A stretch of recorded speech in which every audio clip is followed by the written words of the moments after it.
Hello, fellow nerds, and welcome to our nerdiest thing. Today, we are live with a very special guest, author Jasmine Walt. New York Times, USA Today, and Wall Street Journal best-selling author Jasmine Walt is obsessed with books, chocolate, and sharp, pointy objects. Somehow, those three things melded together in her head and transformed into a desire to write. Usually fantastical stuff with a healthy dose of action and romance. Her characters are a little, okay, a lot on the snarky side, and they swear, but they mean well, even the villains sometimes. When Jasmine isn't working on her next book, you can find her practicing her RNC on the jiujitsu mats, spending time with her friends and family, or traveling the world. She loves to hear from her readers, so if you've got a question or just want to say hi, feel free to contact her through her website at jasminewalt.com. Jasmine will be at Imaginarium Book Festival this June 2024 as a special guest and participating author in the Lit Talks. Welcome to the podcast, Jasmine. Thank you so much for being here today. Hi, thanks so much for having me. Yeah, congratulations on all the best-selling lists. That's awesome. Thank you. I appreciate that. I would constantly be like, "Hello, I'm Jasmine. I'm a best-selling author." I would My be one of mom, those. my mom tells everybody every chance she gets. It's embarrassing sometimes. Oh, I love that. I would be that kind of mom too. Yeah. So I would love, before we really get started talking about you as an author and your books, I would love to hear about jujitsu because you're not the first author that we have talked to that does something like this. So I would love to know what RNC is because all I know is the political, like Republican National Convention. No, And no, I know that's not it. not related. Not related. Okay, so an RNC is a rear naked choke. It is Oh, like if you watch UFC, it is the highest percentage submission. We call it a submission in jiu-jitsu, basically like in boxing, you have a KO, a knockout. In jiu-jitsu, we have submission. So there are holds gotcha. where you're either choking somebody or you are like breaking one of their limbs or joints or whatever. So that's the Nice. submission. And the RNC, it's almost everybody who's ever like done high school wrestling can tell you like what an RNC is. It's just like you come up behind the person, you wrap your arm around their neck, so like their neck would be here, and then you kind of like put your other hand here so it would be behind the head, and you pull your elbows in and you squeeze. It's hard to demonstrate with it out an actual person, Sure. but Yeah. it's a choke that you do from behind somebody. Why why include the word naked in there? Just because you're not using a prop or a weapon, just your own body, or I actually don't know. they I feel just like wanted to make it sound more fun? we call it a rear naked choke. Um maybe it's as opposed to like because maybe it's as opposed to using clothing. I don't know. Like in jiu-jitsu, we have what's called, I don't think this is the answer, by the way, but in jiu-jitsu we have gi and we have no gi, and the gi is like the kimono version where you're grabbing lapels and stuff like this. Okay, But with a gotcha. rear naked choke, there's no need to grab like clothing. Like it's just your arms and the other person's neck. Just going straight for the chokehold. Well, I Exactly. think that's awesome. I love that. I would imagine that that's a really great way to relieve stress, to, to But relax. yeah. Also, it can be a great way to relieve stress if you're the one being choked out. Like, honestly, anybody who's Really? ever been choked out in jiu-jitsu will tell you it's like the best nap they've ever had. It's the best like 10-second nap. Did you have to work up to not panicking when you are the one that's being being attacked or choked when you do jujitsu? Because I feel like I would just panic the whole time, you know? Honestly, like, yes, for me, like, not as much because honestly, I've been a very like rough and tumble kind of girl my whole life. Like, my dad's way of bonding with me was to like attack me. Um, like he used to wrestle with me from when I was a little kid. Yeah. Which is not quite the same. But if you have never done any close quarters combat with anyone, you will freak out because jiu-jitsu is a very like it's the closest you can be to another person. Right. Um, like they're on top of you, they're behind you, like they're like it's very close. And so if you're not used to that and or anything, like you'll probably freak out a little bit. But the thing about jujitsu is that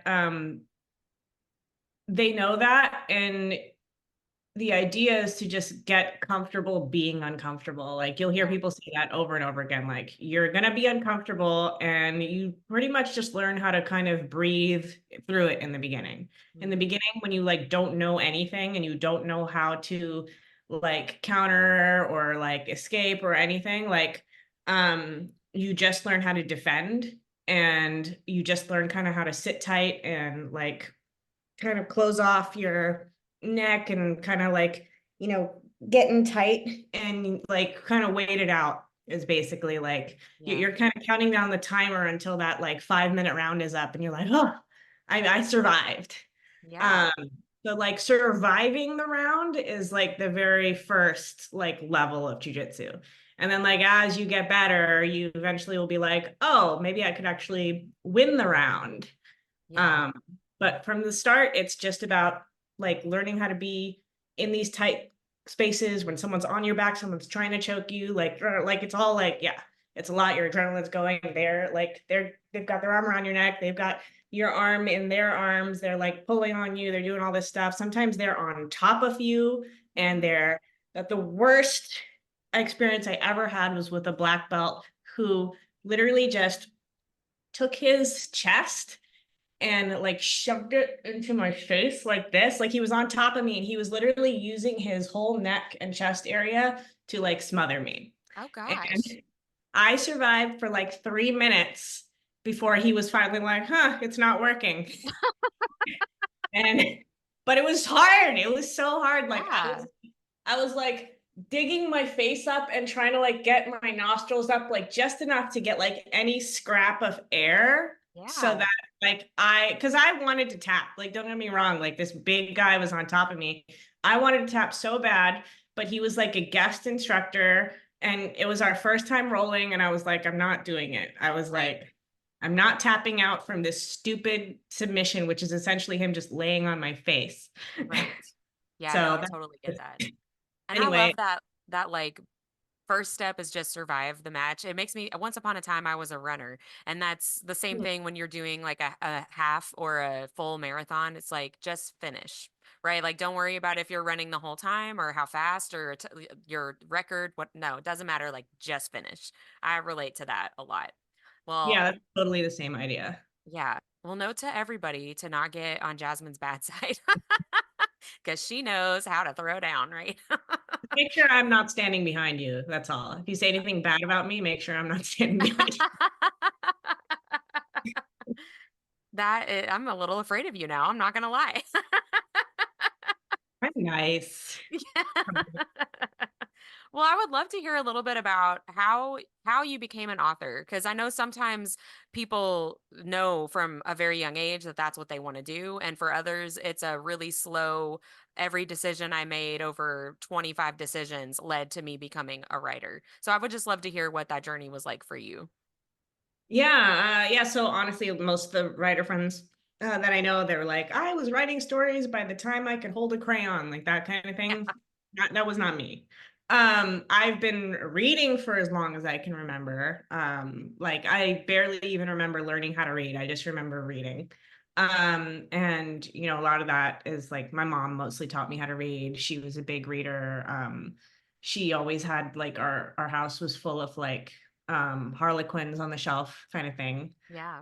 But I was also given like Harry Potter and Aragon. So that's kind of like how I ended up in fantasy romance because I kind of grew up reading romance and fantasy and they kind of Yeah. came together for me.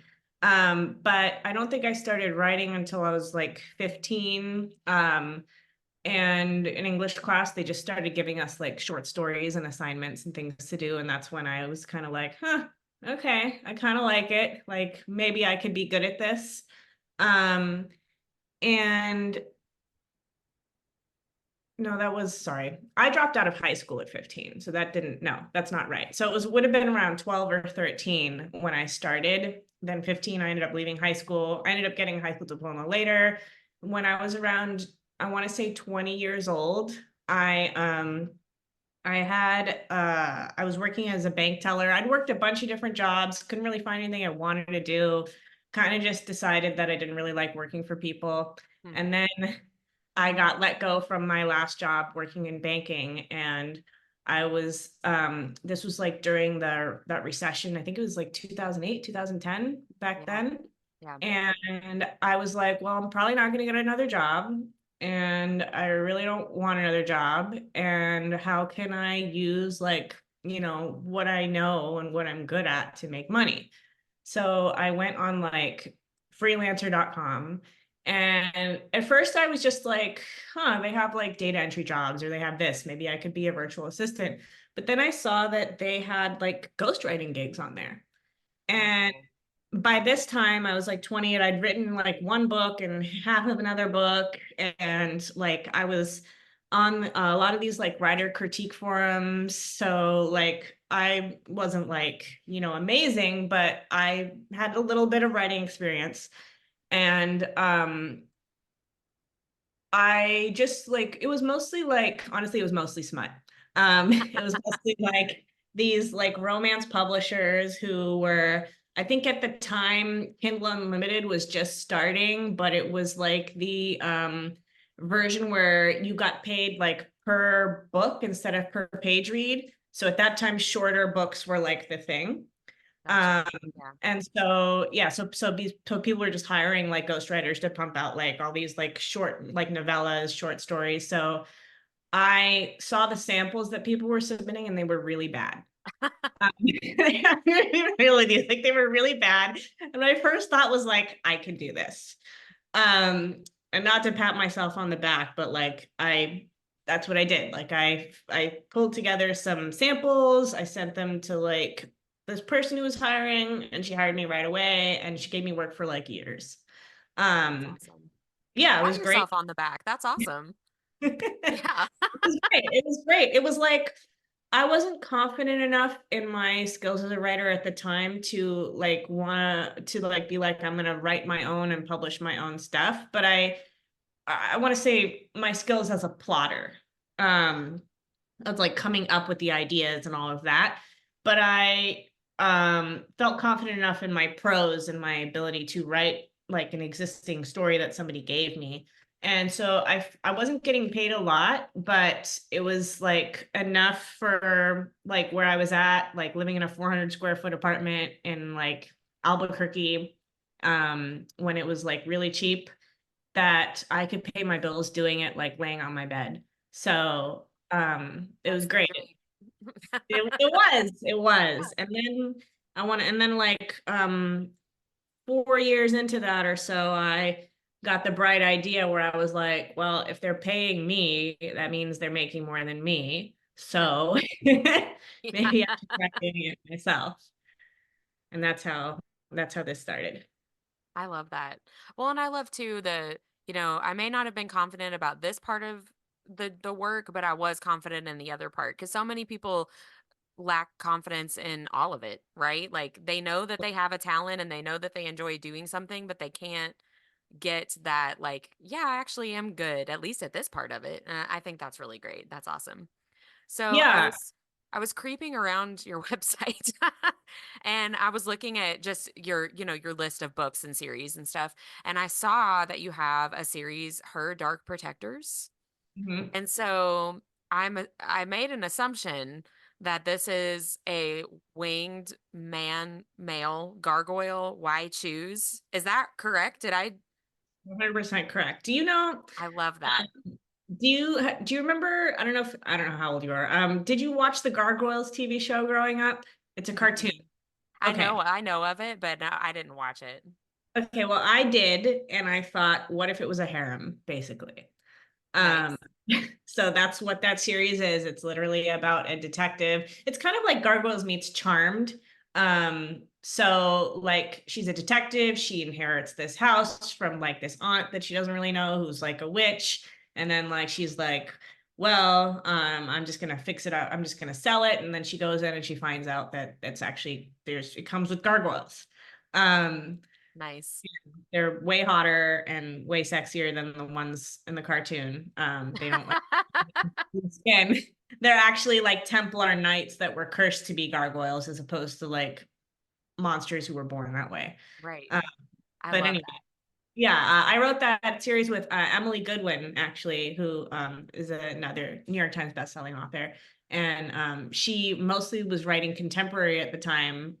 She now writes like paranormal romance too. But at the time, I was like, huh, this sounds like something fun that we could do together. I Um, love that is 100% on my TBR. I was like, dare I hope that it is a gargoyle white juice? It's like I need to it ask her is. about this because that's like right up all mine, Deb, and Mindy, like all of our alleys. So I was very excited to see that on the website. So you also have a new series that book one came out at the beginning of 2024, I think, and then Yeah. book two, the Bloodlines Deceit, is available for pre-order right now. So everybody go and pre-order that. So I would love to hear just a little bit about that series and a little bit about book one. Give us a teaser. Yeah, so I actually have it right here. I don't know if Ooh, people are, I love that. but this is the Vampire's Bargain. It actually might be getting a new cover, but I do like this cover. It's like it's kind of like if Throne of Glass met a Discovery of Witches. Oh, awesome.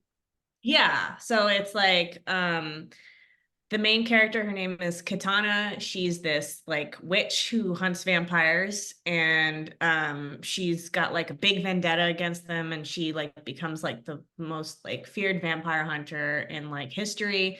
And then her lover basically betrays her, and he locks her up in a magical prison for like 50 years. Oh, And he just leaves her there to rot.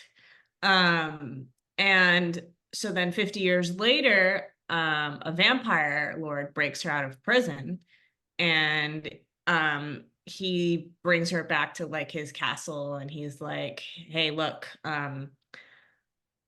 you're a vampire slayer, and I need you to kill a vampire for me. The vampire king, as a matter of fact. oh, And of if you course. And if you do this, I'll help you get revenge on your ex, and I'll help you like take back your coven that like you used to have. But the thing is that during those 50 years when she was locked away, the whole world has changed. The sun has disappeared. The vampires have conquered like almost the entire world. Like she doesn't know where any of her people are, like the witches. They've like erected this big magical barrier, like separating themselves from everyone else. So she like can't really like get answers from them. All the humans have been enslaved. So it's just this like giant mess, and she doesn't really know who to trust. And she's also been trapped for 50 years. So all her magic is kind of like gone. And she needs time to kind of figure things out. That's awesome. I'm Yeah. really excited. I'm gonna go. That's on my TBR now too. We kind of have a running joke right now because I keep seeing starting books and like watching movies that I don't really know anything about and that I think is like a vampire book, and then none of them actually have been anything about vampires like at all. We watched Saltburn with our book club, and I Uh, thought that I thought it was a vampire movie. And so for the first, like 15, 20 minutes, I was like, what is happening? And then I realized that it was not a vampire movie. So I've like been wanting that vampire story, right? Because I keep thinking I'm about to get it, and then it's not. It's just Saltburn, which is a whole other thing. I haven't seen it yet, but I've heard things. It was so nuts. I don't personally recommend it. Everybody else in our book club was liked it more than I did, but everybody else also was like, I don't think I'm gonna watch it again, but I'm glad I saw it. And I'm like, well, all right. Yeah, that's the vibe I get. Like, you should see this once and then like try to forget about it. Yeah, I am like that too with things like what's everybody talking about, right? Like let me see what all the fuss is about. So, but anyway, there are no vampires. So if you watch it, it's just Well, there are vampires. It's in the title. yeah, exactly. Okay, yeah. This is the vampire story I've been looking for. So so we will see you at Imaginarium Book Festival in June this year, and we're excited to fangirl over you and several other authors. And we would just love to hear if there's anybody that you are excited to fangirl over that you're going to see at Imaginarium. Oh my God. That's a good question. Um, I'm really looking forward to seeing Elise Kova again. I've actually met her before, but it's been a while. And I love her stuff. So she's definitely on my list. I honestly like there are other people on the list, but I've currently like totally blanked out on who else is going to be there at the moment. It's a Part lot of of names to try to remember, in all it's a lot of fairness. names to remember. There's definitely going to be people there where I'm like, oh my God, is Rebecca Yaros going to be there? I I'm don't think trying. she's gonna. No, she's not. I, There's some. I don't think this time. Scarlett St. Clair's gonna be there. Yeah, she is, and I do want to see her. Yeah, Yeah. no, I know that I should know who's there, but and people keep asking me like for pre-order forms, and anybody who's watching this, I want to apologize that I don't have one yet. The last couple of months have been a little crazy for me. My mother's like suddenly kind of come up with a bunch of health issues and I'm actually sorry to like hear that. thank you. Which kind of like made the launch of this book a little weird because while I Sure. was writing the book, it came up, and then 3 weeks ago we found out that she had cancer. Mm. So, um, yeah, my head is like not totally where it should be with all this stuff right now, but I am excited to go. I'm really hoping I will have a pre-order form up soon, but like I'm a little scatterbrained at the moment. Well, sure. Well, and we'll all be fine if there's no pre-order form, you know. But will I be fine? Is the Bloodlines Deceit going to be released by the Imaginarium date, or does it come out after that? No, it's gonna be out in October. Like I just Okay. released Vampire Bargain in January. I'm hoping that I'll have that there along with Promised in Fire. That's my basically it's my Promised in Fire is my most popular title right now. So I know that's the one people are gonna want the most. I have like the problem is I have like 5 different completed series and then a 6th new one. So it's kind of like the pre-order form would help because um it would help kind of dial in what people want like Sure. to people are looking for instead of me bringing 80 million like books Yeah. for sure. Well, Deb and Mindy and I will buy all of them. So Okay, great. I will bring all of them. Thank you. That solves this problem. whichever whichever ones you want to bring, we'll get some of them off your hands for you. So I want to move into our nerdy and dirty speed round, which is really just a few questions about what you're loving right now in your copious spare time, right? That you're spending reading and watching things. But this is something that we go through in our podcast episodes, what we're reading, what we're listening to, that kind of thing. And we just want to hear what you're up to in your spare time when you're not writing. So, first, what are you reading, if anything? Because I know sometimes authors don't like to read things while they're actively writing something. Well, I'm actually reading like 3 things at once right now. One of them is The Flame King's Bride by Chloe Chastain.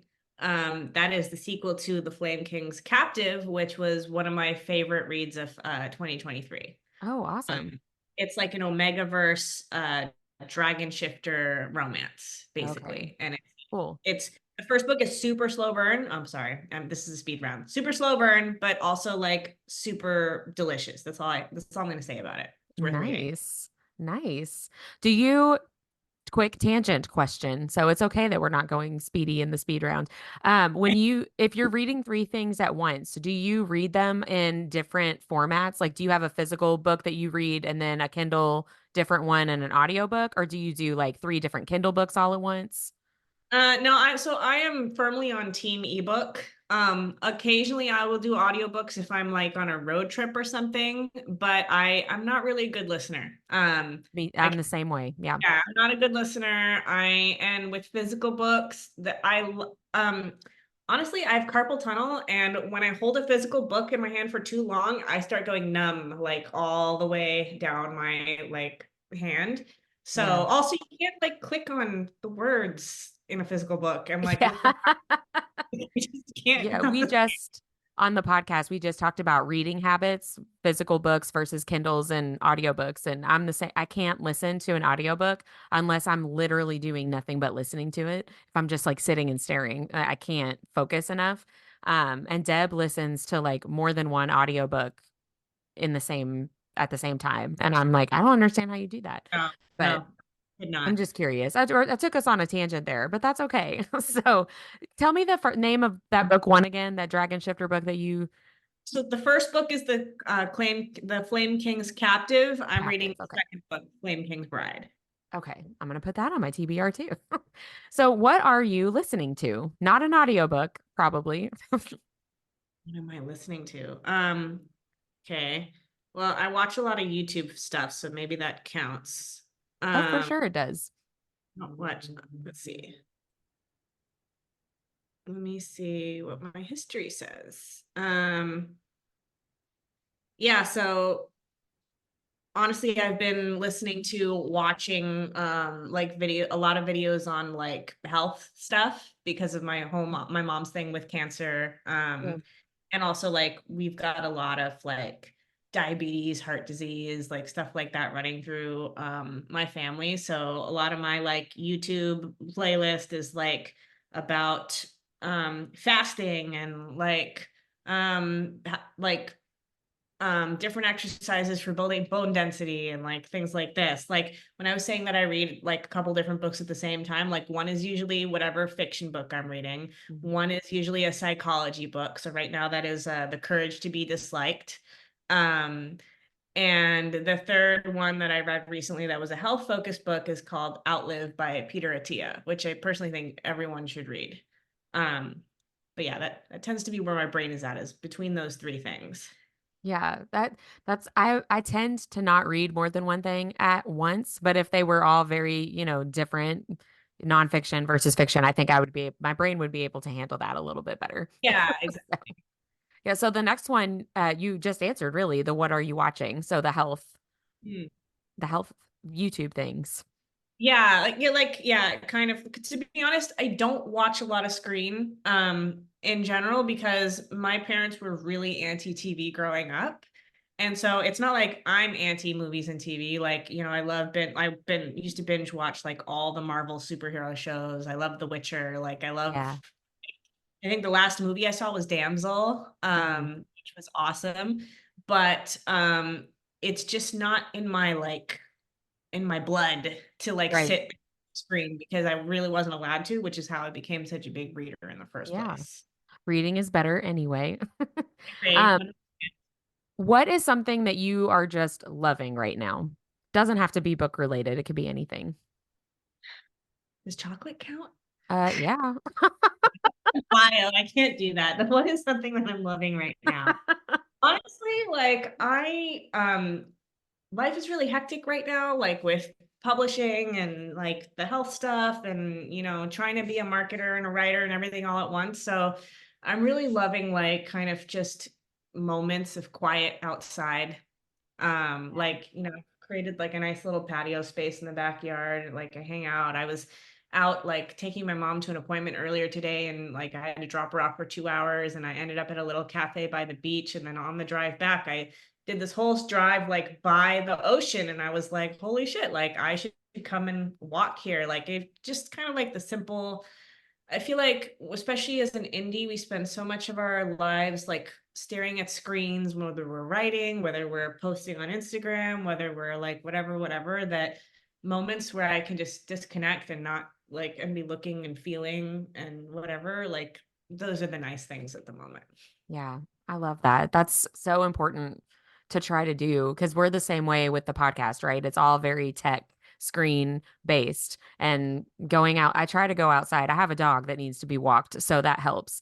But, just I try not to be doing anything when I walk the dog, right? Like don't look at my phone, don't listen to anything, like just be there and enjoy the outside. That's really the ocean is a really great something. It's very, like, meditative if you can just go where it's not super busy and just listen to the waves, at least for me, that's, like, my favorite place to be, but I live in Kentucky, so No, and it's like, yeah, like I technically live in LA, but my mom lives in Florida. So I'm here in Florida and I go back and forth a lot. In LA, like I have to drive an hour to get to the ocean just because traffic's ridiculous. Here it's like 10 minutes. So like even though it's a smaller town, there's less things to do on that end. Like there's a lot more outside nature. Like Cocoa Beach is a 30-minute drive. I can go out there and stand in the sand and listen to the ocean and it's super nice.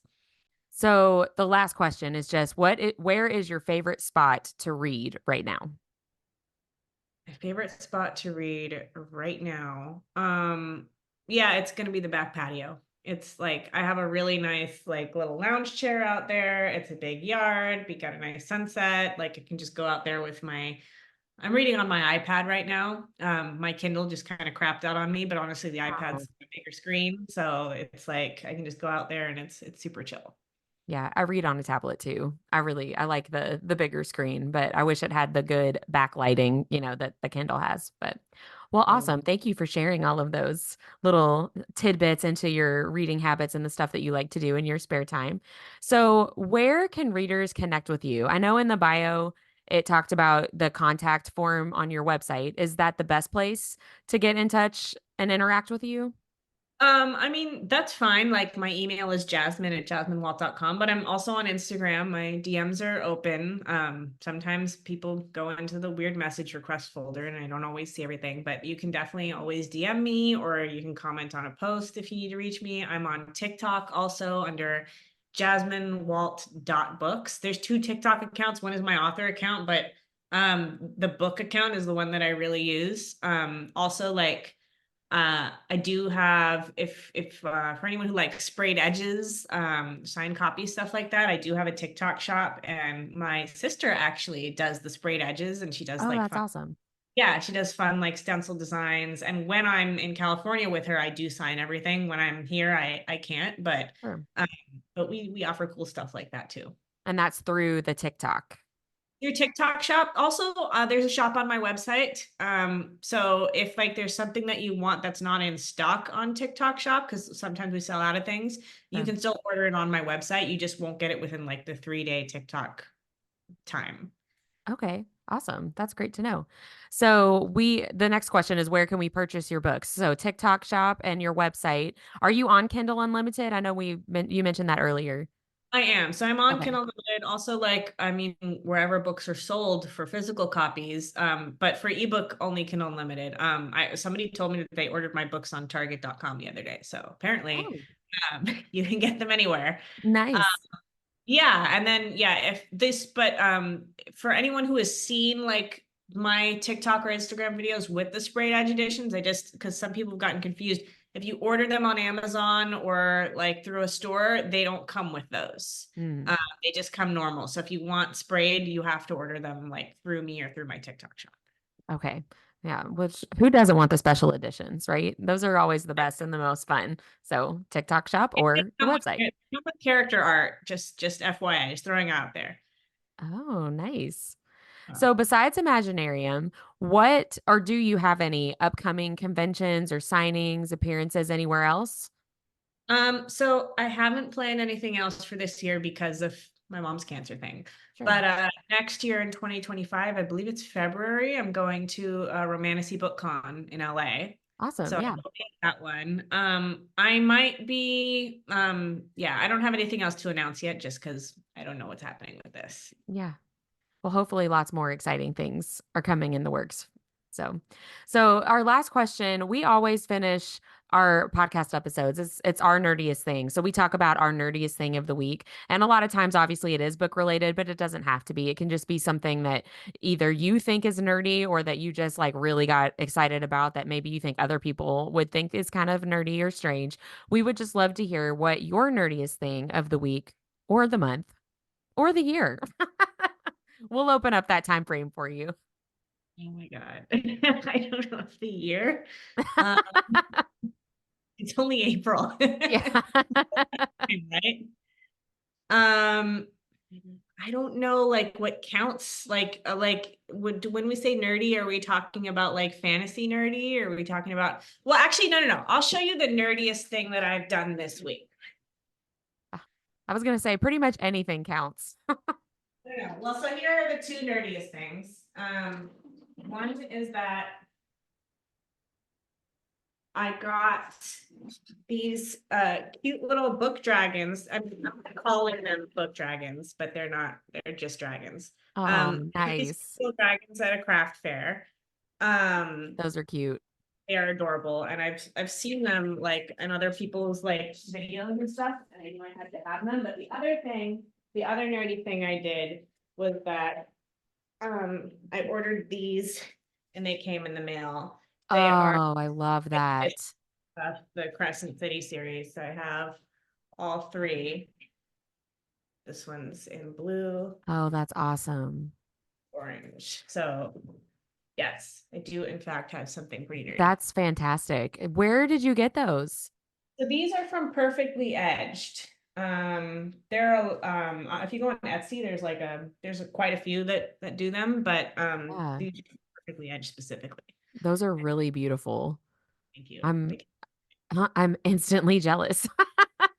We're talking about Crescent City, all three books on our podcast this season, actually. So we're like Oh, in deep with the Crescent City world. Those are awesome. I'm gonna have to look those up. That's really, really cool. Well, they're thank you so much for talking with me. I was going to say talking with us, but talking with me tonight. It's been really nice to kind of get to meet you sort of in person, at least face to face. And we'll be really excited to see you for real in person at Imaginarium. Well, yeah, this has been great. It's been a long time since I've done a podcast, so thank you for bearing with me. Oh Um, gosh, no, thank you so much for being on. We appreciate it so much. It was fun. It was fun talking. Hopefully you had a good time too. I did. These questions kind of had me on my toes a little bit, but they were good. That's what we go for. Expect the unexpected with us. So awesome. Well, we'll see you at Imaginarium and in the Lit Talk panels and have a great 6 weeks until then. You too. Super excited. Thank you so much.